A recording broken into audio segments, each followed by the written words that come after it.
Magandang araw mga kaibigan. Bigyan natin ng reaction, opinion itong post ang balita ngayon. Title, Kailangan ng magdesisyon si BBM.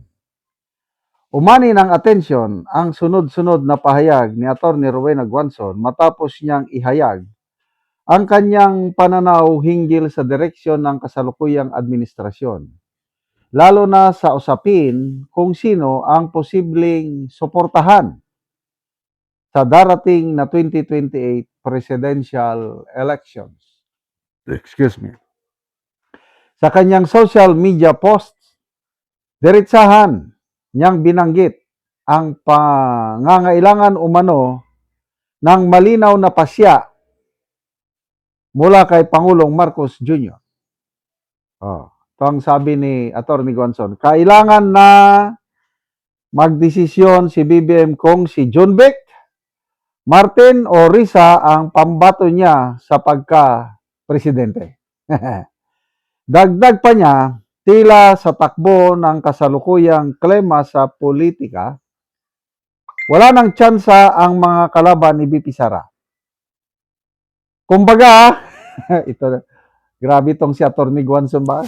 Grabing pang-asar. Sabi niya, kumbaga, battle of second placer na lang ang tinitignan natin. Kahit ubusin nyo ang maleta, di talaga kaya. Di na talaga kaya yan. Ibig sabihin, hindi talaga kayang talunin si BP Sara. So, desisyon. May nabasa akong post. Sino ba yun ang post? Kalimutan ko. Sabi dito, ang mga DDS, meron na silang rage coalition. Nilunsad kahapon sa Club Pilipino. Ang rage coalition pinangungunahan ni Mayor Baste.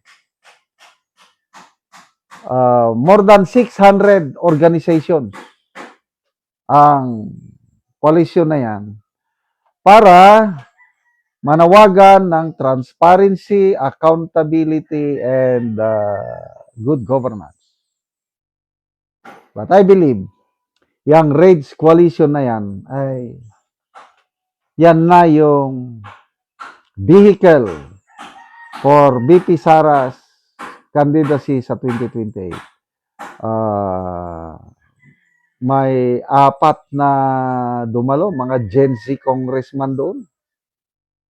Ang tawag ni ex-congressman na defensor, disruptor. Ano yung disruptor? Yun ang nanggugulo sa plano ng kalaban. Yung 4 na disruptor is Barsaga, Libeste,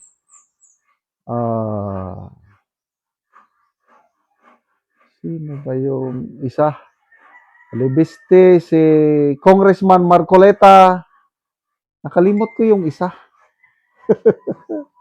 May pang-4 na disruptor nandun. Attorney Respicio pala. Tama ba? Siya lang yung hindi kongresista. Kaya lang, siya lang yung abogado sa disruptor. Yan na yung vehicle ni BP Sara. Kaya sabi na ng boss, ang mga DDS, may rage coalition niya. Ang mga DDX, yung mga haters, wala pa rin hanggang ngayon. Ang tagal nilang pumili. Kaya, ang mga kakamping, liberal, dilawan, sabi nila they will try their best. At the end of this year, makapili na sila.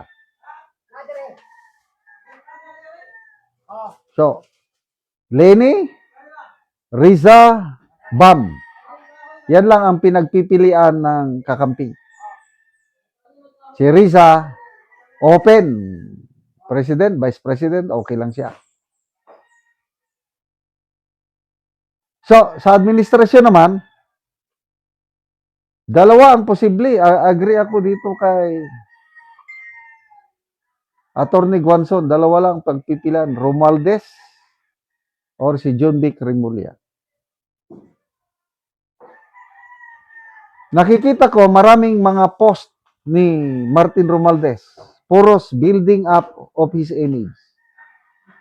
So nakikita ko, hindi pa siya nagsosurrender sa kanyang ambisyon na tatakbong presidente sa 2028. Kaya ang una nilang inaasikaso ay itong impeachment ni BP Sara. They are hoping against hope na matanggal nila, makonvict nila si BP Sara. Kaya pag nagtagumpay sila na nakonvict si BP Sara, yan, Romualdez na yan.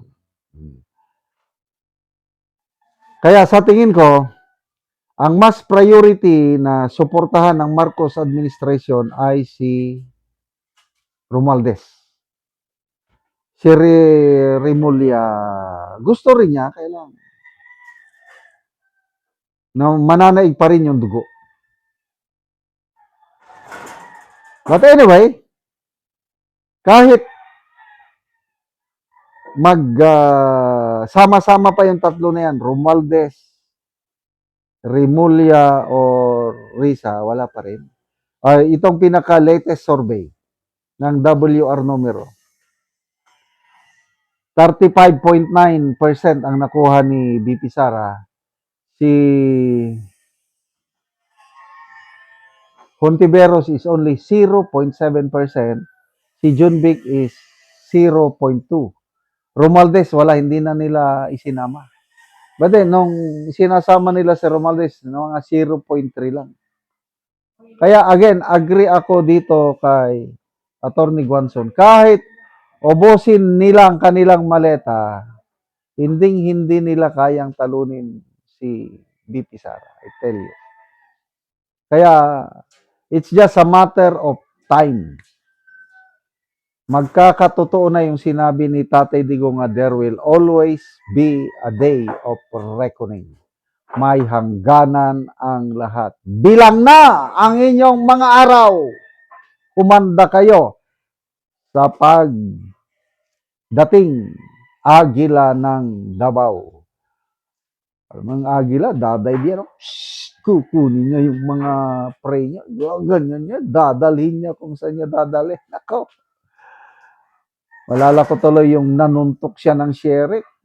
Gano'n ang gagawin niya sa mga kawatan sa pundo ng bayan pag umupo si BP Sara bilang presidente natin.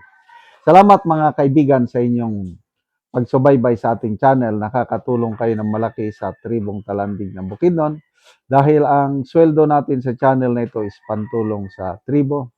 Namimigay tayo ng libreng yero at pako para makapagpatayo sila ng mas maayos na tirahan. Panoorin nyo ang video na ito.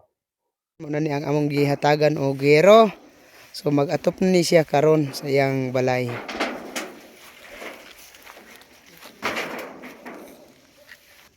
Og karon mo na ni ang iyang pag-aatupan sa natagaan na mo og gero. So mag-atop na ni siya karon. Og muna ni giloagon lang sa iyang balay. So kuang gyud kaayo, gamay gyud kaayo. Og dito sa silong ang loto. Og karon tungod sa kagamay sa ilang balay, mo ni ang ilang kusina. So mga buslot na gyud ang yero ipang sumpay-sumpay lang kani ng mga yero. Ilang ani. So gamay gyud kaayo. Tungod sa kagamay sa ilang balay, diri na sila sa naog magluto. Ano ni ang itsura sa iyang lutuan.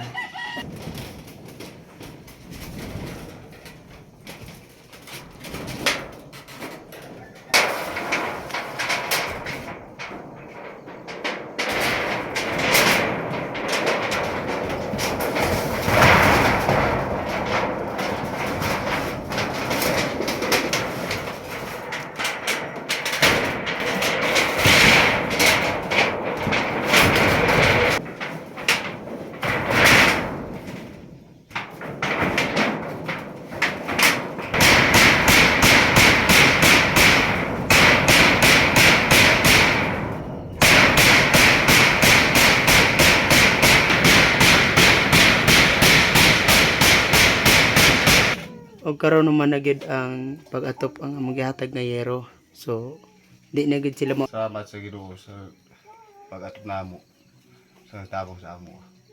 Salamat kaayo. Salamat ka.